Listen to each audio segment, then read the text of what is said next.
आज हम लोग पढ़ने जा रहे हैं बायोमोलिक्यूल। तो ध्यान देंगे, आज का क्लास हम लोग पढ़ने जा रहे हैं बायोमोलिक्यूल। तो बायोमोलिक्यूल किसे कहते हैं, चलिए आज हम लोग इसको देखते हैं बायोमोलिक्यूल। तो यहाँ पर लिखते हैं हम लोग बायोमोलिक्यूल। तो बायो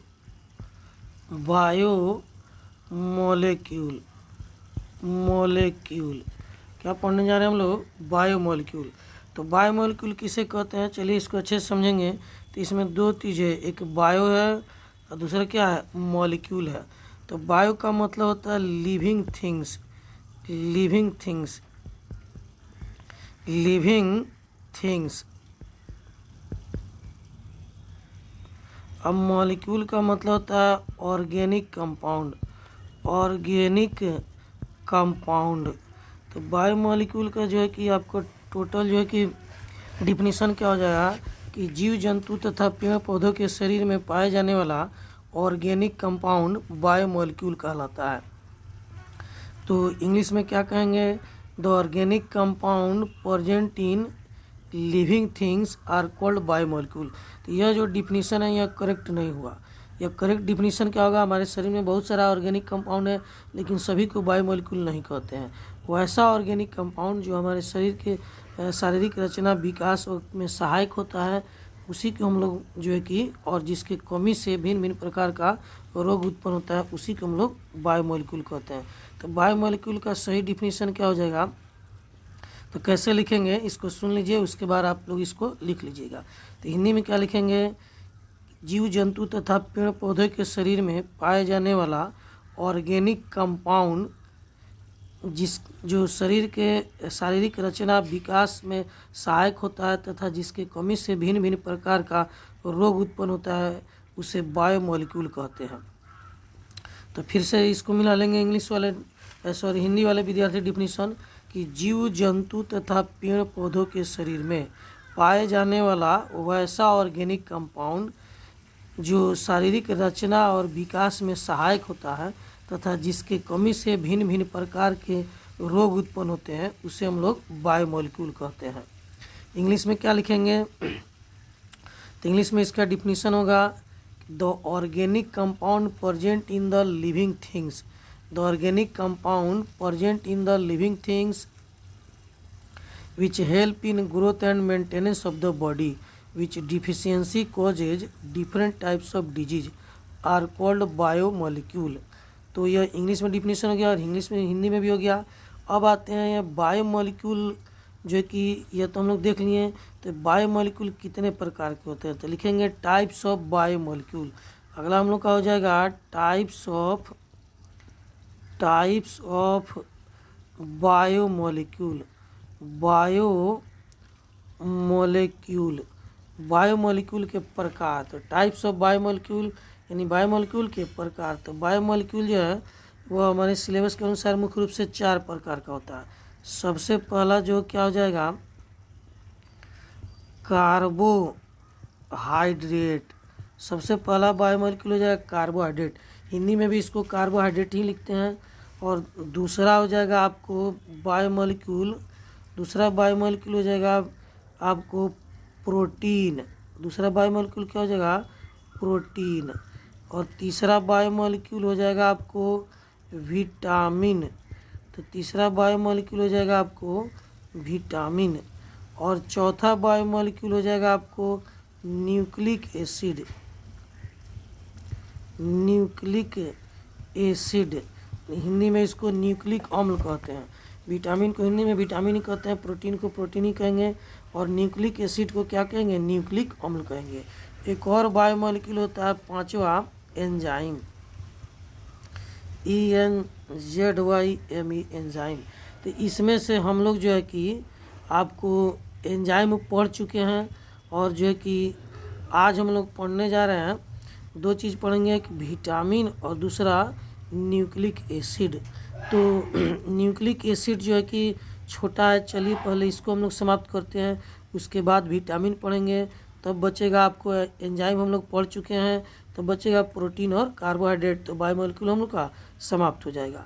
तो सबसे पहले हम लोग आते हैं, आज पढ़ने जा रहे हैं न्यूक्लिक एसिड। तो सभी विद्यार्थी हेडिंग देंगे nucleic acid. Nucleic acid, nucleic अम्ल। न्यूक्लिक एसिड को हम लोग कहेंगे न्यूक्लिक अम्ल भी कहते हैं। तो ये न्यूक्लिक एसिड क्या होता है? तो यह जो है कि जीव जंतु तथा पेड़ पौधों के शरीर के अंदर पाए जाने वाले सेल में उपस्थित जेनेटिक मटेरियल को न्यूक्लिक एसिड या न्यूक्लिक अम्ल कहते हैं। तो इंग्लिश में क्या लिखेंगे? The genetic material present in the nucleus of a cell is called nucleic acid. Hindi में क्या लिखेंगे? किसी सेल के केंद्रक में पाए जाने वाले आनुवांशिक पदार्थ को न्यूक्लिक अम्ल कहते हैं। यह डिफिनीशन आपका हो गया, इंग्लिश हिंदी दोनों में हो गया। अब जो है कि यह न्यूक्लिक अम्ल यानी न्यूक्लिक एसिड का जो कि एग्जाम्पल क्या है, या न्यूक्लिक एसिड मुख्य रूप से कितने प्रकार के होते हैं? तो न्यूक्लिक एसिड जो है मुख्य रूप से 2 प्रकार का होता है। न्यूक्लिक एसिड यानी न्यूक्लिक अम्ल यह मुख्य रूप से 2 प्रकार के होते हैं। एक कहलाएगा DNA और दूसरा कहलाएगा RNA। तो आप इसको ध्यान देंगे। मान लीजिए जीव जंतु तथा पेड़ पौधे, इसको थोड़ा सा समझा देते हैं कि शरीर में पाए जाने वाला यह कोई सेल है। इस सेल के अंदर जो है कि यह हो गया न्यूक्लियस, और इसी न्यूक्लियस में, इसी को कहते हैं हम लोग क्या कहते हैं? न्यूक्लियस। इसी को न्यूक्लियस कहते हैं। इसी न्यूक्लियस के अंदर पाए जाने वाला जेनेटिक मटेरियल DNA या RNA, इसी को हम लोग कहते हैं न्यूक्लिक एसिड या न्यूक्लिक अम्ल कहते हैं। तो जीव जंतु तथा पेड़ पौधा का जो शरीर में सेल पाए जाते हैं, यह क्या हो गया? यह एक प्रकार का सेल हो गया जो जीव जंतु और पेड़ पौधे के शरीर में पाए जाते हैं। तो इस सेल के अंदर होता है न्यूक्लियस, और न्यूक्लियस के अंदर पाया जाता है आपको DNA और RNA यानी कि न्यूक्लिक एसिड। तो जो प्लांट होंगे उसमें केवल RNA होता है, और एनिमल में केवल DNA होता है। दोनों एक साथ नहीं होता है, या तो DNA होगा नहीं तो RNA होगा। समझाने के लिए आपको यह बताया गया। तो न्यूक्लिक एसिड क्या है? एक प्रकार का जो कि आनुवांशिक पदार्थ है जो किसी भी प्रॉपर्टीज को, गुण को एक जनरेशन से दूसरे जनरेशन तक ट्रांसफ़र करता है, पर जो स्थानांतरित करता है। इंग्लिश में it is a genetic material, it is a genetic material present in the nucleus of cell. It transfer different types of property from one generation to another generation. तो यह डिफिनीशन सबसे अच्छा डिफिनीशन है, इसीलिए इसी को आप लोग लिखिएगा। It is a genetic material present in the nucleus of cell. It transfer the different types of property from one generation to another generation. It is mainly 2 types, DNA and RNA। Hindi में क्या लिखेंगे definition? कि किसी cell के केंद्रक में पाए जाने वाला वैसा आनुवांशिक पदार्थ जो भिन्न भिन्न गुणों को एक जनरेशन से दूसरे जनरेशन में स्थानांतरित करता है, उसी आनुवांशिक पदार्थ को न्यूक्लिक अम्ल या न्यूक्लिक एसिड कहते हैं। यह मुख्य रूप से 2 प्रकार के होते हैं, DNA तथा RNA। तो डिफिनीशन आपका समाप्त हो गया, इसको लिख लेंगे। अब आते हैं हम लोग, दोनों में अंतर पूछा जाता है, आपके एग्जाम में अंतर पूछा जाएगा। तो एक तरफ हम लोग लिखते हैं DNA और दूसरा तरफ लिख रहे हैं RNA। तो ध्यान से देखेंगे, DNA और RNA में अंतर पूछा जाता है। तो लिखते हैं यहाँ पर DNA में पहला अंतर लिखते हैं, यहाँ बीच से एक लाइन खींच देते हैं और अंतर लिखते हैं। तो पहला अंतर क्या है DNA में? कि DNA को कहा जाता है डीऑक्सीराइबोज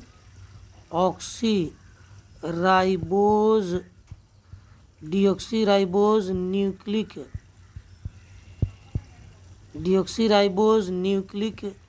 एसिड। हिंदी में क्या कह सकते हैं? इसे डीऑक्सीराइबोज न्यूक्लिक अम्ल भी कहा जाता है। इंग्लिश में क्या लिखेंगे?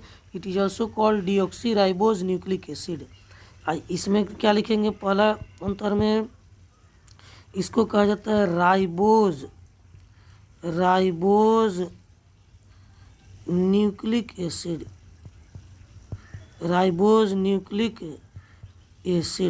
तो हिंदी में क्या कहेंगे? इसे राइबोज न्यूक्लिक अम्ल भी कहा जाता है। और इंग्लिश में क्या लिखेंगे, it is also called ribose nucleic acid. तो पहला अंतर इसके नाम से हो गया, डीएनए को deoxy ribose nucleic acid, RNA को राइबोज न्यूक्लिक एसिड कहेंगे। दूसरा अंतर आते हैं, यह जो है कि आनुवांशिक पदार्थ है एनिमल का, तो इसको कहेंगे it is genetic material of animal. Genetic material it is genetic material of animal. यह हिंदी में कहेंगे यह जानवर में पाए जाने वाला आनुवांशिक पदार्थ है। और इसके बारे में क्या लिखेंगे, it is genetic material of plant. Genetic material of plant, यह पेड़ पौधों में पाए जाने वाला आनुवांशिक पदार्थ होता है। तो दो अंतर हो गया। तीसरा अंतर में क्या लिखेंगे, डीएनए में इट इज डबल स्टैंड, यह डबल स्टैंड का होता है। Double stand, it is double stand, यह डबल स्टैंड का होता है। इसमें क्या लिखेंगे, इट इज सिंगल स्टैंड, यह एक ही स्टैंड का बना होता है। सिंगल स्टैंड, यह एक ही स्टैंड का बना होता है। यह एक ही स्टैंड का बना होता है। इट इज सिंगल स्टैंड, यह एक ही स्टैंड का बना होता है।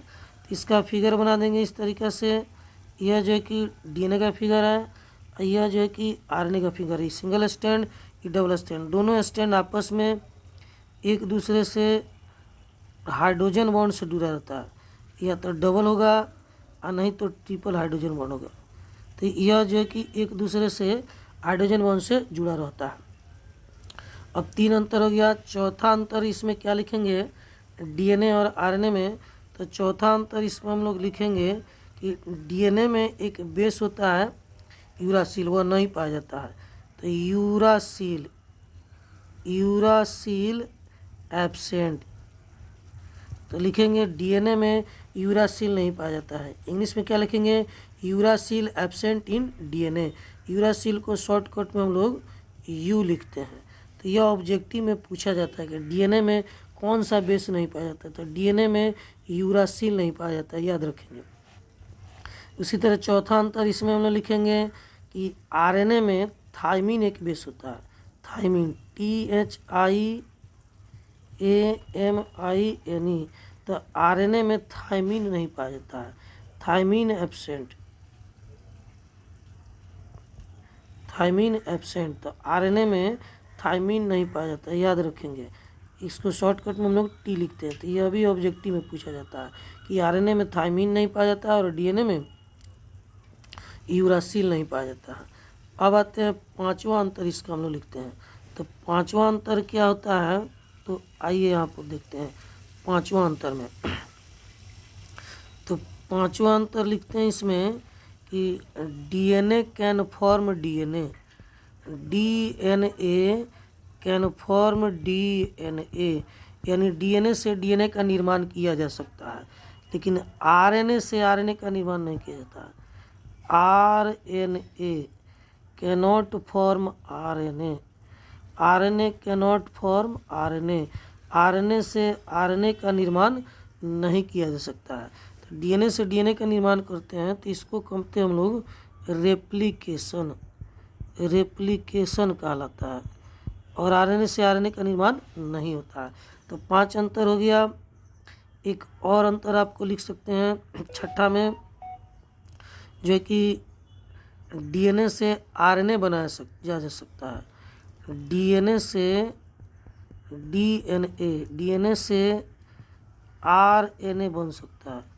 डीएनए से आरएनए बनाया जा सकता है। DNA can form RNA. इस प्रोसेस को हम लोग कहेंगे ट्रांसक्रिप्शन। इसको कहते हैं ट्रांसक्रिप्शन,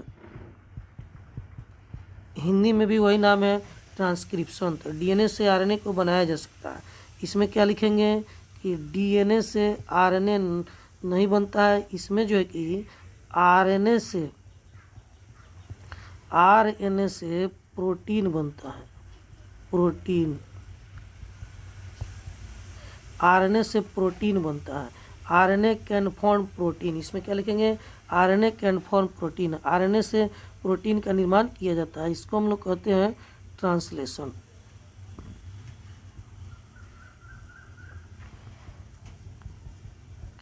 इसको कहते हैं हम लोग ट्रांसलेशन। तो आरएनए से प्रोटीन बनाया जा सकता है। तो ये आपको 6 अंतर हो गया।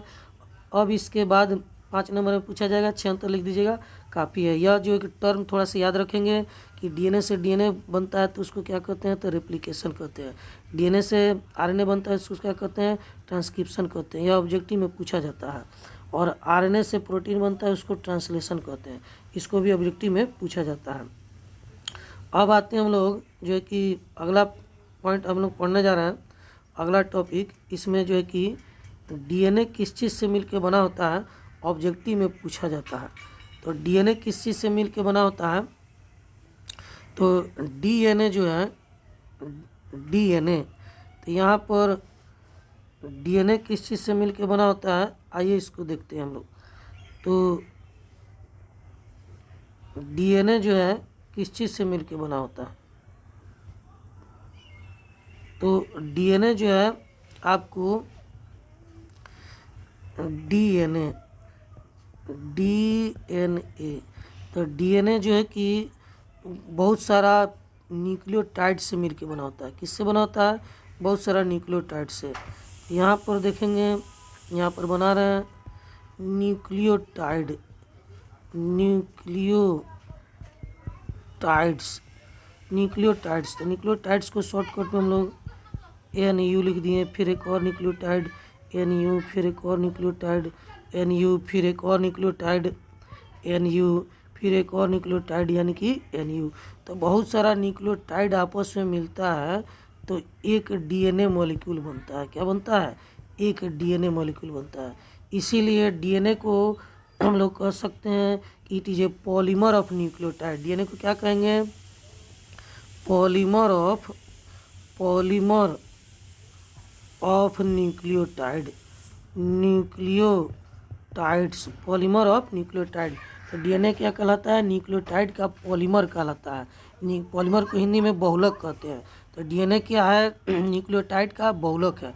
ऑब्जेक्टिव में इसको पूछता है कि डीएनए किसका बहुलक होता है, तो डीएनए जो है कि न्यूक्लियोटाइड्स का बहुलक होता है, यानी डीएनए जो है कि पॉलीमर होता है किसका, न्यूक्लियोटाइड्स का। तो बहुत सारा न्यूक्लियोटाइड आपस में मिलते हैं तो हम लोग डीएनए का निर्माण करते हैं।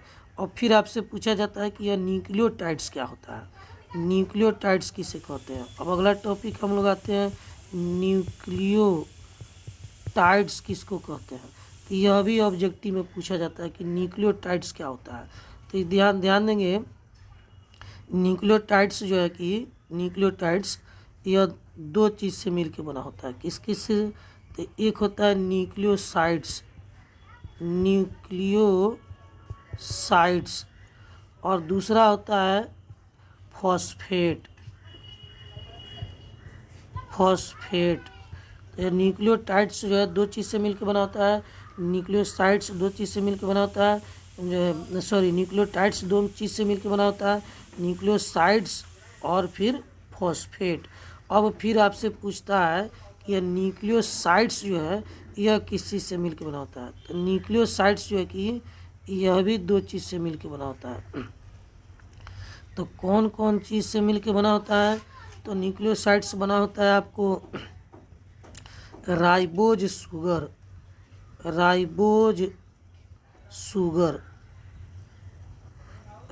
शुगर। याद रखिएगा यह 5 कार्बन का होता है। कभी कभी पूछ देता है कि राइबोज शुगर कै कार्बन का होता है, तो कै कार्बन का होता है, 5 कार्बन का होता है। और जो कि नाइट्रोजीनियस बेस,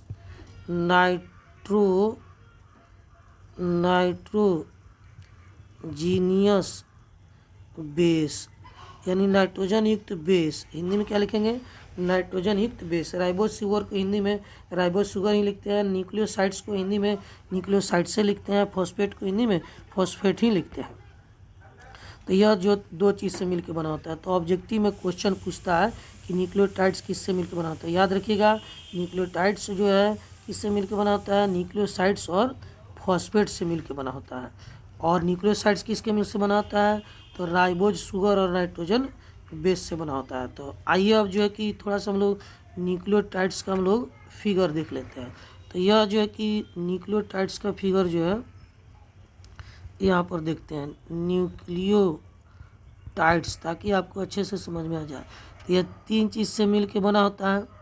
तो आइए यहाँ पर देखते हैं न्यूक्लियोटाइड्स किस किस चीज़ से मिलकर बना होता है। तो यहाँ पर एक राइबोज शुगर होता है जो 5 कार्बन का होता है। यहाँ पर देखिए 1 carbon, 2 carbon, 3 carbon, 4 carbon, 1 carbon इधर रहता है, 5वां कार्बन। तो इधर आपको जुड़ा हुआ है बेस, इधर जुड़ता है फॉस्फेट। तो यह आपका कंप्लीट न्यूक्लियोटाइड्स हो गया। न्यूक्लियोटाइड्स में क्या क्या चीज़ होता है, तो फॉस्फेट होता है, शुगर होता है, और क्या होता है, बेस होता है। तो यहाँ से इतना दूर को हम लोग क्या कहेंगे, न्यूक्लियोसाइड्स कहेंगे।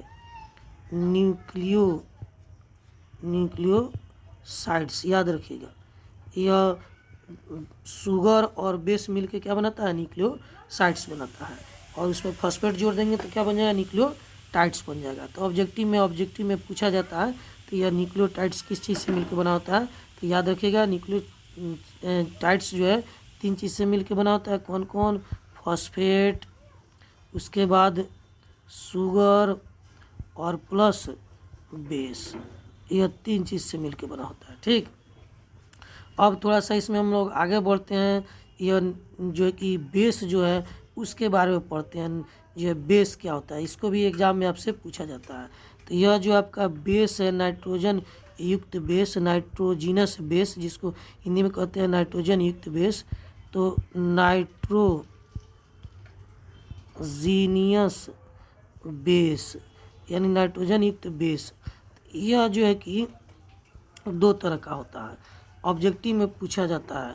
एक कहलाता है प्यूरीन, एक क्या कहलाता है, प्यूरीन, और दूसरा कहलाता है यहाँ पर पायरीमिडीन।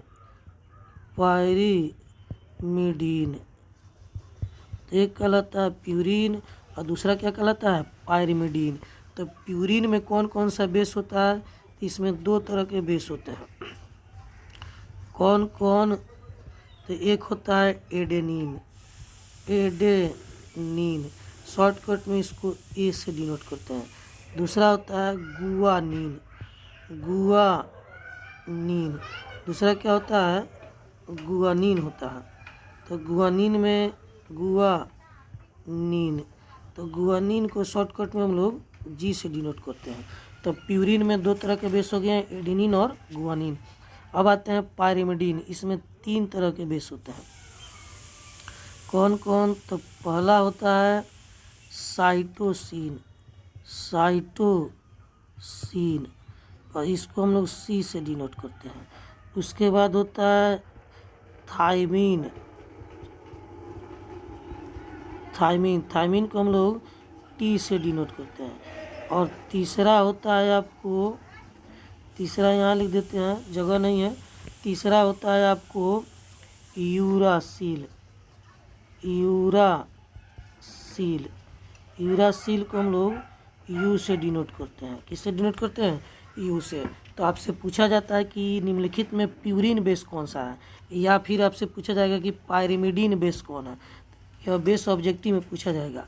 तो प्यूरिन बेस कौन कौन का है, तो प्यूरिन बेस होता है Ag, और पायरिमिडीन बेस कौन होता है, CTU, AgCTU। तो कैसे इसको याद रखेंगे, देखिए प्यूरिन में कम शब्द है, PURINE, तो इसमें अंक कम है, इसमें कम बेस है, 2 ही बेस है, Ag। इसमें जो है कि शब्द यानी वर्ड ज़्यादा है, PYRIMIDINE, तो इसमें ज़्यादा शब्द है इसमें, तो इसीलिए इसमें ज़्यादा जो है कि आपको बेस लिखा गया है CTU, यानी इसमें 3 गो है। तो ज़्यादा शब्द है तो 3 गो, कम अंक है तो फिर यहाँ पर 2 ठो। इसको याद कैसे रखेंगे, तो इसको याद रखेंगे, कैसे याद रखेंगे, तो देखिए लिखिएगा AgCTU, क्या याद रखिएगा, AgCTU। फिर से देखिए AgCTU, तो याद रखिएगा AgCTU। कैसे याद रखेंगे, AgCTU। AgCTU याद रखिएगा तो आपको तो कि पता चल जाएगा। Ag प्यूरिन का है और CTU क्या है, पाइरिमिडीन का है, तो AgCTU। अब इसमें अगला क्वेश्चन आपसे पूछ देता है कि बेस के बाद कि किसके बीच में कौन कौन सा बॉन्ड पाया जाता है। तो देखिए एडेनिन हमेशा जुड़ता है थायमिन के साथ, और एडेनिन और थायमिन के बीच में डबल बॉन्ड होता है। फिर उसी तरह से गुआनिन जुड़ता है हम साइटोसिन के साथ, तो गुआनिन और साइटोसिन के बीच में ट्रिपल 3 गो हाइड्रोजन बॉन्ड होता है, इसमें 2 गो हाइड्रोजन बॉन्ड होता है। यह हाइड्रोजन बॉन्ड है, यह कौन सा बॉन्ड है, H बॉन्ड। तो एडेनिन और गुआनिन के सॉरी एडेनिन और थायमिन के बीच में जो है कि यह कौन सा होता है, डबल हाइड्रोजन बॉन्ड होता है। गुआनिन और साइटोसिन के बीच में ट्रिपल बॉन्ड हाइड्रोजन बॉन्ड होता है। तो यह जो है कि आपको जो है कि डीएनए में यह सब बेस पाया जाता है। आरएनए में कौन कौन सा बेस होता है, तो आरएनए में जो है कि एडेनिन जुड़ता है किसके साथ, डबल बॉन्ड बनाता है और यूरासिल के साथ जुड़ता है। और गुआनिन किसके साथ जुड़ता है, ट्रिपल बॉन्ड बनाता है और साइटोसिन के साथ जुड़ता है। तो यहाँ पर देख लीजिए, फिर आपको क्लियर हो गया कि डीएनए में यूरासिल नहीं है और आरएनए में थायमिन नहीं है। तो ये बहुत ही अच्छा क्वेश्चन है कि डीएनए में कौन सा बेस नहीं पाया जाता है, तो डीएनए में यूरासिल नहीं पाया जाता है और आरएनए में थायमिन नहीं पाया जाता है। तो इसको अच्छे से आप लोग याद रखेंगे। और डीएनए का उपयोग कहाँ किया जाता है, तो डीएनए का उपयोग जो है कि फिंगर प्रिंटिंग में किया जाता है। ऑब्जेक्टिव में पूछ देता है फिंगर प्रिंटिंग, फिंगर प्रिंटिंग। तो डीएनए का उपयोग क्या करते हैं, फिंगर प्रिंटिंग में करते हैं। तो यह आपका न्यूक्लिक एसिड जो है टॉपिक समाप्त हो गया। तो अब इसको अच्छे से पढ़िए और जो हम बोल रहे हैं उसको रोक करके डिफिनीशन लिख लीजिए, फिर एग्जांपल लिख लीजिए। हिंदी इंग्लिश दोनों में वही नाम है। अगर आपको कोई कन्फ्यूजन हो तो फिर फ़ोन करके हमको उस बारे में वहाँ से फिर पूछ लीजिए। अब अगला टॉपिक हम लोग शुरू करेंगे विटामिन। तो आइए हम लोग अगला जो है कि तो एक बायोमोलिक्यूल समाप्त हो गया, 4 बायोमोलिक्यूल था, इसमें से एक आपको समाप्त हो गया। अब जो है कि अगला बायोमोलिक्यूल शुरू करते हैं हम लोग विटामिन। तो विटामिन किसे कहते हैं, तो चलिए इसको हम लोग देखते हैं विटामिन। तो यह विटामिन क्या होता है, आइए हम लोग इसको देखते हैं कि विटामिन क्या होता है। तो विटामिन के बारे में जानते हैं। तो विटामिन क्या है, यह एक प्रकार का बायोमोलिक्यूल है। It is a biomolecule, biomolecule. तो इसका डिफिनीशन क्या लिखेंगे विटामिन का विटामिन का डिफिनीशन क्या लिखेंगे, तो लिखेंगे इट इज़ ए बायोमोलिक्यूल, यह एक प्रकार का बायोमोलिक्यूल है। तो पहले इंग्लिश में लिख देते हैं फिर हिंदी में। तो इंग्लिश में क्या लिखेंगे, it is a biomolecule help in growth and maintenance of the body, it's deficiency causes different types of disease. Hindi में क्या लिखेंगे डिफिनीशन, यह एक प्रकार का बायोमोलिक्यूल है, जैव अणु है। बायोमोलिक्यूल को हिंदी में क्या कहते हैं, जैव अणु। तो यह एक प्रकार का बायोमोलिक्यूल है या जैव अणु है जो शरीर के विकास और जो है कि जो शरीर के विकास शारीरिक सॉरी इसको कैसे लिखेंगे फिर से देखिए, यह एक प्रकार का बायोमोलिक्यूल है जो शारीरिक रचना और विकास में सहायक होता है। इसके कमी से भिन्न भिन्न प्रकार के रोग उत्पन्न होते हैं। तो विटामिन का डिफिनीशन हिंदी में कैसे लिखेंगे, फिर से भी बोल देते हैं, इसको लिख लेंगे। यह एक प्रकार का बायोमोलिक्यूल है जो शरीर के शारीरिक रचना और विकास में सहायक होता है। इसके कमी से भिन्न भिन्न प्रकार के रोग उत्पन्न होते हैं। अब आते हैं टाइप्स ऑफ विटामिन। तो अब हम लोग पढ़ेंगे टाइप्स ऑफ विटामिन, विटामिन के प्रकार।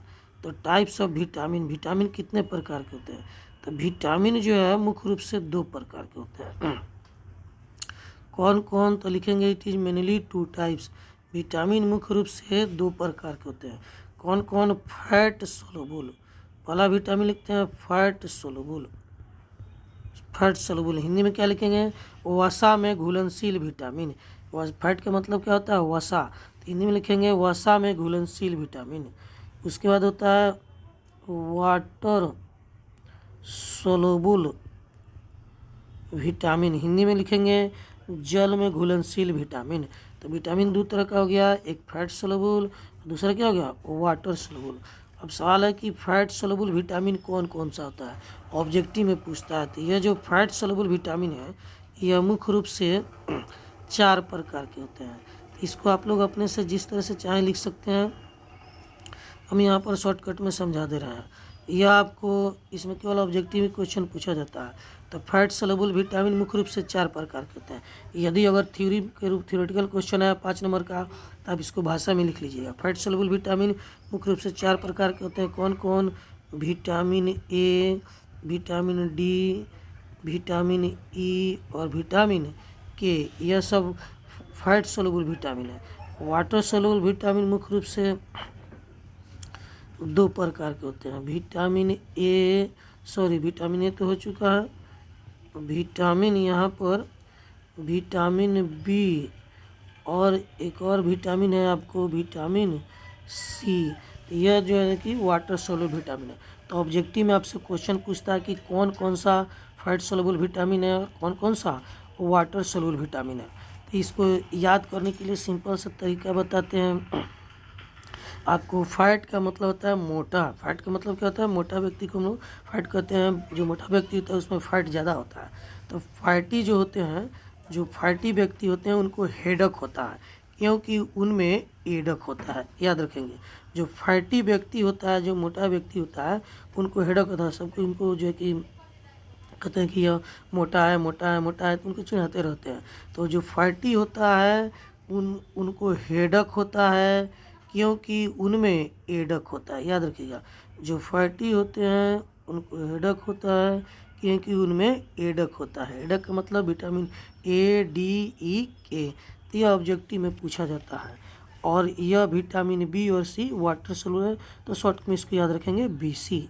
तो अगर यह आपको याद रहेगा यह, तो यह अपने आप आपको छट जाएगा। तो इसको कैसे याद रखेंगे? जो फैटी होता है उसको एडक होता है, क्योंकि उनमें भरपूर मात्रा में, जो फैटी होता है उनको हेडक होता है, क्योंकि उनमें भरपूर मात्रा में एडक होता है। याद रखेंगे इसको। अब जो है कि विटामिन किसे कहते हैं, विटामिन कितने प्रकार के होते हैं, यह सब तो हम लोग समझ गए, लिख लिए। अब इसमें क्वेश्चन पूछा जाता है कि किस किस विटामिन की कमी से कौन कौन सा रोग उत्पन्न होता है। तो चलिए यहाँ पर हम लोग लिखते हैं आपको विटामिन, यहाँ लिखते हैं विटामिन, 3 गो कॉलम बनाते हैं, इसमें लिखते हैं विटामिन। तो विटामिन इधर लिखते हैं, उसके बाद विटामिन के बाद लिखते हैं यहाँ पर स्रोत लिखते हैं। तो पहले विटामिन लिखेंगे और उसके बाद क्या लिखेंगे? तो यहाँ पर हम लोग विटामिन के बारे में पढ़ रहे थे। तो यह जो आपका विटामिन है, यह विटामिन इधर लिखेंगे। दूसरा कॉलम में लिखेंगे हम लोग, विटामिन के बारे में पढ़ेंगे तो दूसरा कॉलम में लिखेंगे सोर्स, SOURCE, सोर्स यानी कि स्रोत। और तीसरा कॉलम में लिखेंगे इससे होने वाला बीमारी, डिजीज, यानी कि इससे कौन कौन सा बीमारी हो सकता है। तो DISEASE, तो यह जो आपको हो जाएगा डिजीज यानी कि बीमारी। तो विटामिन, स्रोत और डिजीज, यह 3 चीज़ आपसे पूछा जाता है। तो सबसे पहला हम लोग पढ़ने जा रहे हैं विटामिन। वह विटामिन है विटामिन ए। Vitamin A. तो विटामिन ए का केमिकल नाम कभी कभी पूछा जाता है। विटामिन ए को केमिकल नाम यानी केमिस्ट्री में कहा जाता है रेटिनॉल। इसको क्या कहते हैं? रेटिनॉल। तो जैसे आप रेटिनॉल देखेंगे तो आपको याद आएगा कि आँख में हम लोग को रेटिना पाया जाता है। तो यह जो रेटिनॉल है, तो विटामिन ए के कमी से कौन सा बीमारी होता है? तो विटामिन ए के कमी से जो है कि जो बीमारी होता है, एक होता है night blindness, NIGHT, night blindness, BLINDNESS, night blindness, यानी हिंदी में इसको कहते हैं रतौंधी। तो विटामिन ए को हिंदी में रेटिनॉल लिखते हैं और इंग्लिश में भी रेटिनॉल लिखते हैं। इसके कमी से जो बीमारी होता है उसको कहते हैं नाइट ब्लाइंडनेस, हिंदी में इसको कहते हैं रतौंधी, रात का अंधा। इसमें रात को दिखाई नहीं देता, दिन में तो दिखाई देगा लेकिन रात में दिखाई नहीं देगा। एक और बीमारी होता है विटामिन ए के कमी से, उसका नाम है जीरोप्थल्मिया, उसको कहते हैं जीरोप्थल्मिया। जीरोप्थल्मिया, जीरोप्थल्मिया, जीरोप्थल्मिया। तो हिंदी में भी इसको जीरोप्थल्मिया ही कहा जाता है, जीरोप्थल्मिया। तो इसमें होता क्या है कि आँख का कॉर्निया जो है वह सूखा हुआ रहता है, ड्राई हो जाता है। आँख का जो कॉर्निया होता है वो ड्राई होता है, सूख जाता है, इसीलिए इसको नाम दिया गया है जीरोप्थल्मिया। तो जब भी हम लोग आँख खोलते हैं या बंद करते हैं तो आँख में दर्द होता है, क्योंकि आँख का जो ऊपर का पुतली है और आई बॉल है उसमें रगड़ उत्पन्न हो जाता है। जब इसमें लिक्विड रहता है, सूखा हुआ नहीं रहता है, तो यह आसानी से ऊपर नीचे होते रहता है। लेकिन जब जीरोप्थल्मिया बीमारी हो जाता है तो उसमें आँख का जो कॉर्निया आई बॉल यानी सूख जाता है। यह जो आई बॉल है आपका, यह सूख जाता है, इसके चारों तरफ ये लिक्विड जो सूख जाते हैं। तो जब जो आपको आंख बंद कीजिएगा, पुतली ऊपर नीचे कीजिएगा, तो इसमें रगड़ होगा, तो इसी कारण उसमें दर्द होगा। तो इसी बीमारी को क्या कहते हैं? जीरोप्थल्मिया कहते हैं। तो यह विटामिन है। अब सवाल है कि इसका स्रोत क्या है। तो विटामिन ए का सोर्स क्या है? तो ग्रीन वेजिटेबल, ग्रीन लीफली वेजिटेबल यानी हरा पत्तेदार साग सब्जी। तो इंग्लिश में लिखेंगे ग्रीन लीफली वेजिटेबल, वेजिटेबल, वेजिटेबल कैसा होना चाहिए? ग्रीन होना चाहिए। तो ग्रीन लीफली वेजिटेबल, हिंदी में लिखेंगे हरा पत्तेदार साग सब्जी, इंग्लिश में ग्रीन लीफली वेजिटेबल। उसके बाद इसमें आपको जैसे पालक हो गया, साग जितना होता है उसमें जो है कि पपीता हो गया, पपाया भी लिख सकते हैं इसमें, यह सब इसका स्रोत हो गया। उसके बाद एप्पल भी लिख सकते हैं फ्रूट में भी। तो यह सब ग्रीन लीफली वेजिटेबल, पपाया यानी पपीता और एप्पल, ये सब आप लोग लिख सकते हैं। मिल्क भी लिख सकते हैं। अब आते हैं, यह जो कि सोर्स जनरली नहीं पूछा जाता है, ज़्यादातर पूछा जाता है आपको विटामिन का नाम और उससे होने वाला बीमारी। अब आते हैं दूसरा विटामिन पढ़ने जा रहे हैं, विटामिन ए। अब आते हैं विटामिन डी, विटामिन डी। तो विटामिन डी का केमिकल जो नाम होता है यानी केमिस्ट्री का जो नाम होता है उसको कहते हैं कैल्सीफेरॉल, कैल्सीफेरॉल, कैल्सीफेरॉल। तो विटामिन डी का केमिकल नाम है कैल्सीफेरॉल, इंग्लिश में कैल्सीफेरॉल, हिंदी में भी कैल्सीफेरॉल लिखते हैं, याद रखिए कैल्सीफेरॉल। और इसका स्रोत क्या होता है? तो इसका स्रोत होता है मिल्क, एग, मीट, यह इसका स्रोत होता है भरपूर मात्रा में। बहुत लोग इसको सनलाइट, सनलाइट्स लिख देते हैं। सनलाइट इसका स्रोत नहीं होता है। सनलाइट की उपस्थिति में हमारे शरीर के अंदर यह सिंथेसाइज होता है। तो यह कभी नहीं सोचना है कि सनलाइट से विटामिन डी, सनलाइट में विटामिन डी मिलता है। सनलाइट में विटामिन डी मिलता नहीं है। सनलाइट की उपस्थिति में विटामिन डी का निर्माण होता है हमारे शरीर में। अब इसके कमी से कौन कौन सा बीमारी होता है? तो इसके कमी से जो है कि विटामिन डी के कमी से जो बीमारी है उसका नाम है रिकेट्स। तो पहला बीमारी है रिकेट्स, RICKETS। ऑब्जेक्टिव में पूछता है रिकेट्स बीमारी, यह भी पूछता है जीरोप्थल्मिया। तो यह रिकेट्स जो है विटामिन डी की कमी के कारण होता है। इसमें होता क्या है कि बच्चों में यह बीमारी होता है, चाइल्ड में। किसमें होता है? चाइल्ड में, CHILD, चाइल्ड में यह बीमारी होता है। बच्चों में क्या होता है? आपको चाइल्ड में यह बीमारी होता है। तो इसमें होता क्या है कि बच्चों में जो कि हड्डी जो है बहुत कमज़ोर हो जाता है। बच्चों का हड्डी एकदम कमज़ोर हो जाता है, पतला दुबला हो जाता है, हड्डी बिल्कुल उसका कमज़ोर हो जाता है। तो यह बच्चों में जब हड्डी की कमज़ोरी होती है, कैल्शियम की कमी होती है, तो उसको रिकेट्स कहते हैं। और जब ओल्ड एज में यानी एडल्ट में या ओल्ड एज में यह भी कैल्शियम की कमी होती है, विटामिन डी की कमी होती है, तो उसका नाम है ओस्टियोपोरोसिस। उसका नाम क्या है? ओस्टियोपोरोसिस। तो जब एडल्ट में यह विटामिन होता है कि कमी होती है, इसको कहते हैं ओस्टियोपोरोसिस, OSTEOPORESIS,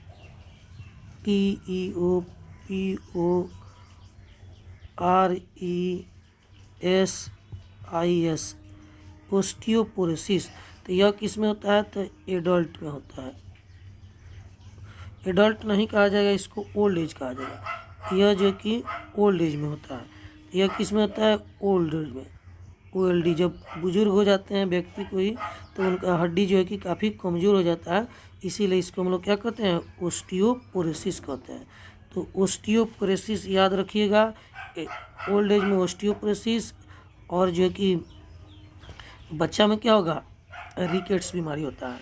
और विटामिन डी का नाम क्या है, कैल्सीफेरॉल। अब आते हैं हम लोग आपको तीसरा विटामिन पढ़ने जा रहे हैं, विटामिन ए डी। अब आते हैं विटामिन ई। तो इस यहाँ पर लिखते हैं विटामिन ई।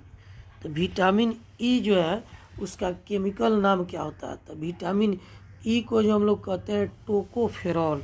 विटामिन ई को क्या कहते हैं, टोकोफेरॉल, TOCHOFEROL, टोकोफेरॉल इसका केमिकल नाम है। और यह कहाँ से प्राप्त होता है, तो यह भी जो है कि मीट मछली, जो है कि अंडा दही सबसे ज़्यादा प्राप्त होता है। ज़्यादातर यह जो है कि तेल युक्त पदार्थ से प्राप्त होता है, यानी फिश यानी मछली जो है, मछली से यह ज़्यादातर मिलता है। या फिर बीज जो होते हैं, बीज यानी कि तेल युक्त पदार्थ, उनमें यह जो है कि अधिक मात्रा में पाया जाता है। जैसे कि आपको हो गया सनफ्लावर, इसको सनफ्लावर ऑयल, सूरजमुखी के तेल में यह जो है कि विटामिन डी जो है कि प्राप्त होता है। तो सनफ्लावर ऑयल यानी तेल में सीड्स जो होते हैं, सीड्स जिससे भी तेल निकलता है उसमें विटामिन ई मिलता है। अब विटामिन ई के कमी से होने वाला रोग कौन कौन सा है, तो विटामिन ई के कमी से जो है कि होने वाला जो रोग होता है आपको, वह जो है कि बहुत कॉमन रोग है, आपको विटामिन ई की कमी से होता है। वह होता है इनफर्टिलिटी होता है विटामिन ई की कमी से, इनफर्टिलिटी। तो पहला बीमारी हो गया इनफर्टिलिटी, लिटी हिंदी में इसको कहते हैं नपुंसकता। इनफर्टिलिटी हिंदी में क्या कहते हैं, नपुंसकता। और जो है कि दूसरा बीमारी इसका होता है विटामिन ई की कमी से एनीमिया यानी कि रक्त का कमी, आरबीसी में ब्लड, रक्त में जो है कि आरबीसी का कमी हो जाना। तो विटामिन ई की कमी से दो तरह का बीमारी होता है, इनफर्टिलिटी और एनीमिया विटामिन ई की कमी से होता है, याद रखेंगे। अब आते हैं हम लोग, विटामिन ई हो गया, अब आते हैं विटामिन ए डी ई, अब आते हैं विटामिन के पढ़ने के लिए। तो यहाँ लिखते हैं चौथा विटामिन के। तो विटामिन के का जो है कि केमिकल नाम क्या होगा, तो आइए सबसे पहले इसका केमिकल नाम देखते हैं। तो इसका केमिकल नाम है नेफ्थोक्विनोन।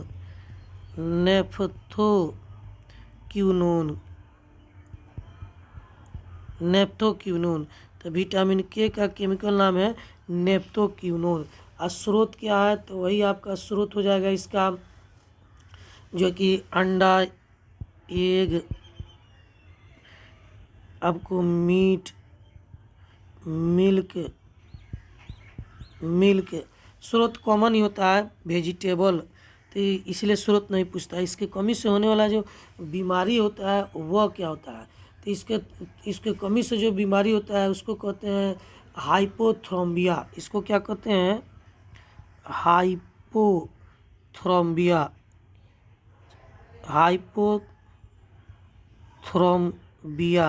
यानी कि हाइपोथ्रोम्बिया में क्या होता है, रक्त का थक्का नहीं बनता है, ब्लीडिंग डिजॉर्डर इसी को कहते हैं। यानी कि जो एक बार अगर किसी का हाथ पैर कट गया तो जल्दी से ब्लड जो है कि रक्त का थक्का नहीं बनता है, रक्त जो है कि क्लॉट नहीं करता है, क्लॉट करने में देरी करता है, काफ़ी देर तक ब्लीडिंग होता है, ब्लीडिंग काफ़ी देर तक होता है, ब्लीडिंग जो है कि काफ़ी देर तक होता है, इसीलिए इसका नाम है हाइपोथ्रोम्बिनिया। तो ब्लीडिंग डिजॉर्डर होता है, तो याद रखेंगे विटामिन के की कमी से क्या होता है, ब्लीडिंग डिजॉर्डर होता है, ब्लीडिंग का बीमारी होता है, हाइपोथ्रोम्बिनिया होता है, यानी ब्लड में थ्रोम्बोसाइट का कमी हो जाता है, इसीलिए जो कि ब्लड जल्दी क्लॉट नहीं करता है। तो ब्लड क्लॉटिंग करने में देरी, हिंदी में क्या लिख सकते हैं, ब्लड क्लॉटिंग करने में देरी, इंग्लिश में ब्लीडिंग डिजॉर्डर। अब आते हैं विटामिन, यह फैट सॉल्युबल विटामिन खत्म हो गया। अब आते हैं वाटर सॉल्युबल विटामिन। तब लिखते हैं वाटर सॉल्युबल विटामिन विटामिन तो वाटर सोलुबल विटामिन में कौन कौन सा है? तो विटामिन बी और सी था। तो चलिए विटामिन बी और सी को हम लोग पढ़ने चलते हैं। तो फैट सोलुबल विटामिन खत्म हो गया। वाटर सोलुबल विटामिन में सबसे पहले आता है विटामिन बी। विटामिन बी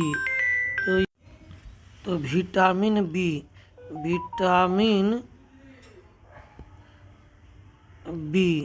तो विटामिन बी हम लोग पढ़ने जा रहे हैं। तो यह विटामिन बी जो है कि कई प्रकार का होता है। विटामिन B1 तो इसमें सबसे पहला विटामिन है विटामिन B1। इसको सबसे पहला क्या है? विटामिन B1 है। तो विटामिन B1 तो विटामिन B1 का क्या नाम है? तो आइए इसका नाम देखते हैं। विटामिन B1 को क्या कहते हैं हम लोग? तो विटामिन B1 जो है उसको कहते हैं थायमीन। विटामिन B1 का केमिकल नाम है थायमीन, THIAMINE। विटामिन B1 का केमिकल नाम क्या है? थायमीन। अब इसका स्रोत क्या है? तो स्रोत वही कॉमन स्रोत है, ग्रीन वेजिटेबल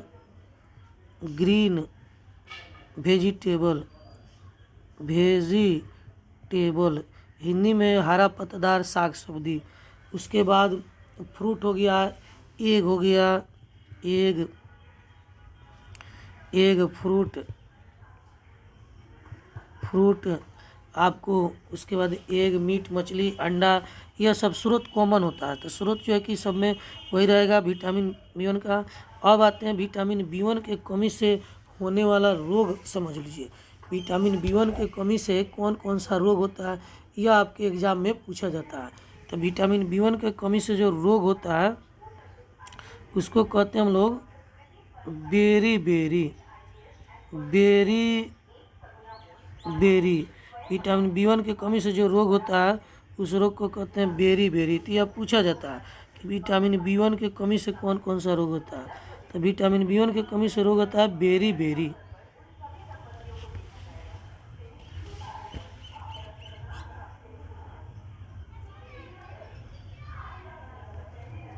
तो विटामिन B1 की कमी से जो रोग होता है उस रोग को कहते हैं हम लोग बेरी। तो अब आते हैं दूसरा विटामिन देखते हैं आपको। तो विटामिन B1 की कमी से हो गया बेरी। अब आते हैं दूसरा, इसमें देखते हैं बेरी में होता क्या है? भूख नहीं लगता। हिंदी में लिख सकते हैं बेरी के क्वेश्चन में भूख की कमी। इंग्लिश में क्या लिख सकते हैं? Loss of appetite.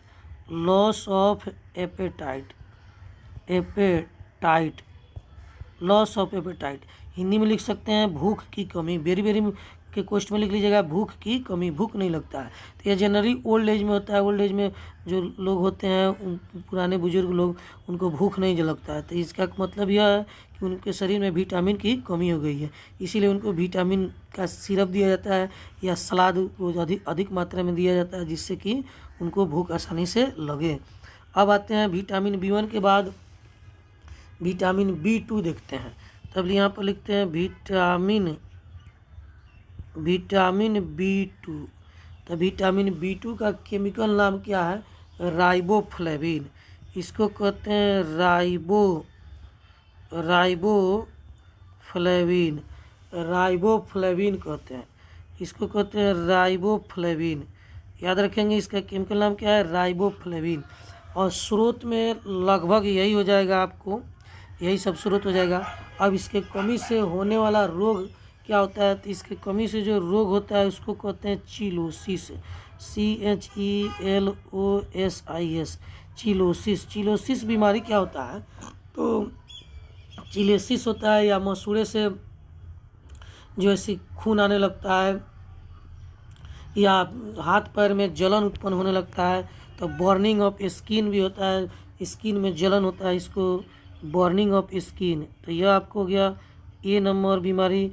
B number में बर्निंग ऑफ स्किन।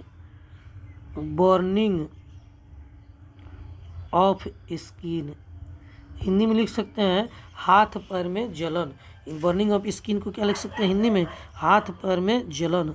तो यह जनरली जो है कि महिलाओं लोग को होता है, हाथ पैर में जलन होता है, तो इसका मतलब उनको विटामिन B2 का कमी है। तो स्रोत यह दीजिएगा तो वह ठीक हो जाएगा। चिलोसिस बीमारी क्या होता है? चिलोसिस, तो चिलोसिस में आप देखिएगा एक ऐसा बीमारी है जिसमें मुंह के दोनों किनारों यानी दोनों होंठ जहाँ मिलते हैं वहाँ दोनों किनारे और एक हल्का सा उजला उजला दाग हो जाता है। इसी बीमारी को चिलोसिस कहते हैं। तो विटामिन B देने से यह क्लियर हो जाता है। अब आते हैं हम लोग विटामिन B1 हो गया, B2 हो गया।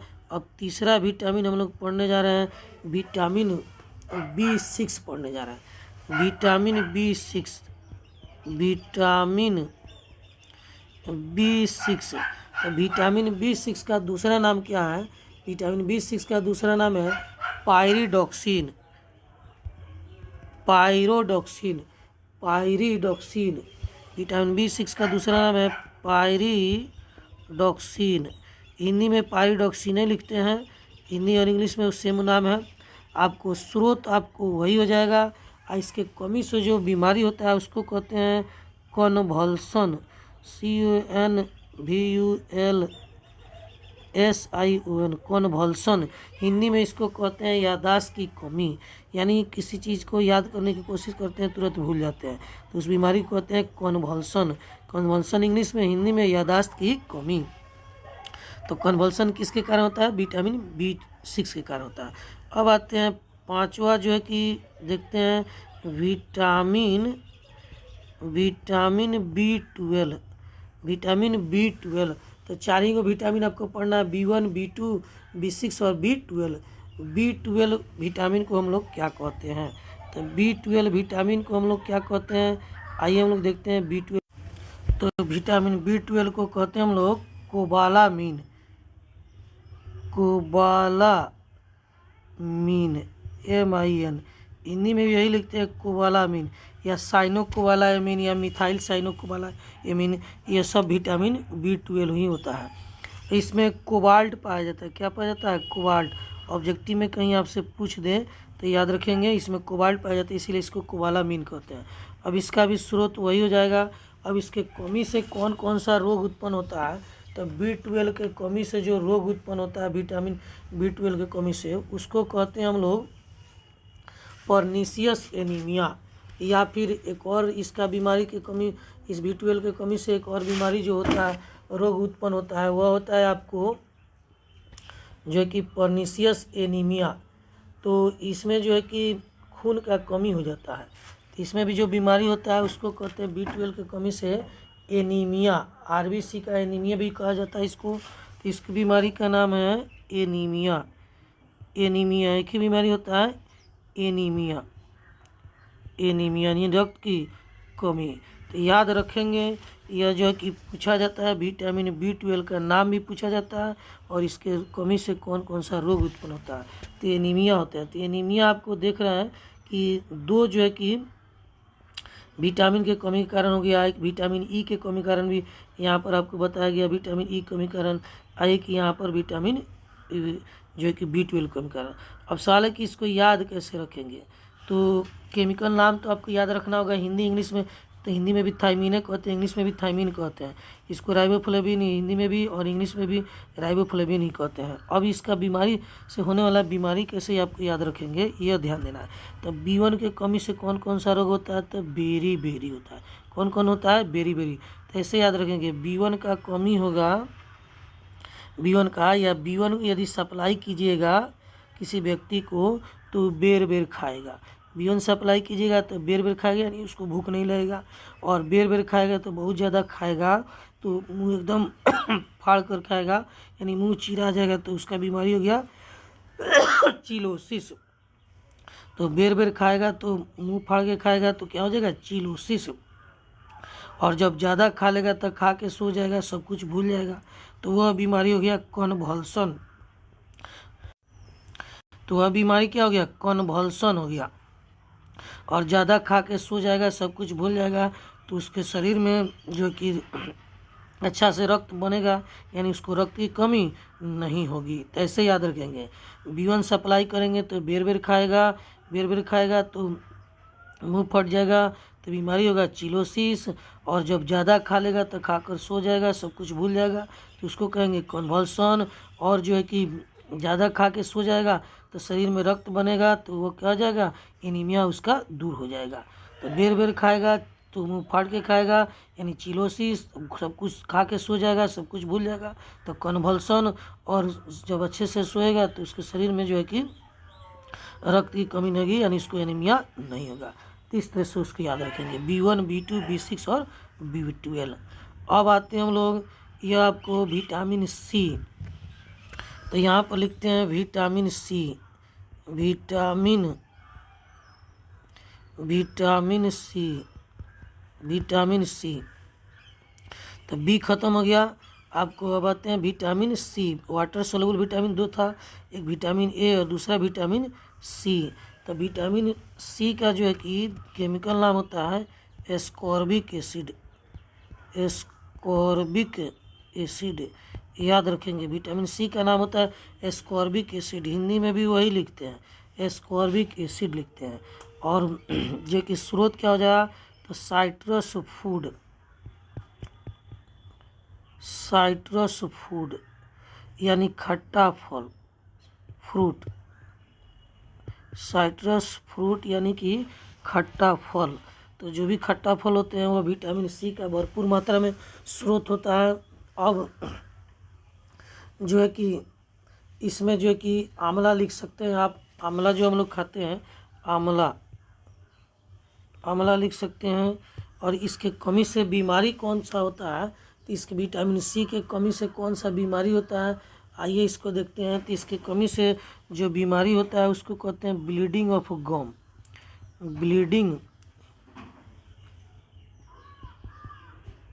ब्लीडिंग ऑफ गम, यानी कि हिंदी में इसको कह सकते हैं मसूड़े से खून आना। हिंदी में इसको क्या लिखेंगे, मसूड़े से खून आना। ब्लीडिंग ऑफ गम यानी कि मसूड़े से खून आना।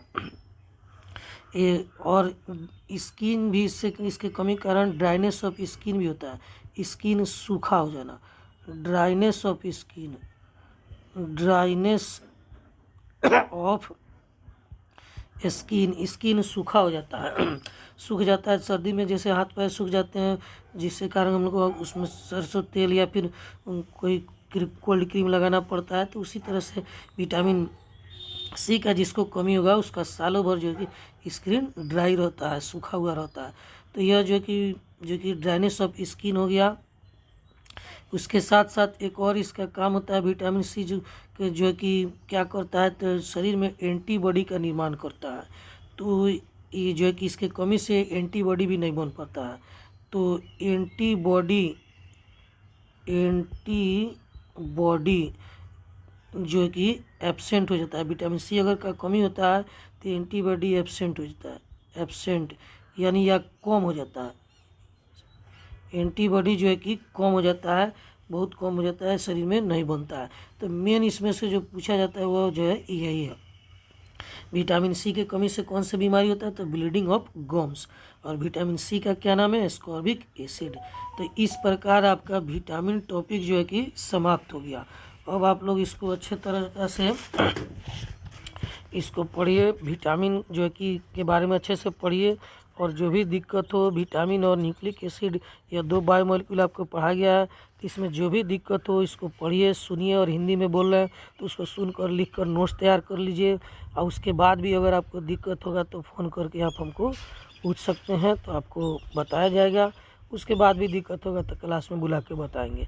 तो कोशिश कीजिए, लिखिए और इसको तैयार कीजिए। अब कल आपको बताया जाएगा इसमें आज 2 बायोमोलिक्यूल में 2 टॉपिक समाप्त हो गया। और कल आपको बताएंगे कार्बोहाइड्रेट। कार्बोहाइड्रेट से बहुत सारा क्वेश्चन पूछा जाता है, आपके एग्जाम में कई बार पूछा गया है कार्बोहाइड्रेट किसे कहते हैं और कितने प्रकार के होते हैं। तो कल यह क्वेश्चन आपका समाप्त हो जाएगा। आज के लिए बस इतना ही।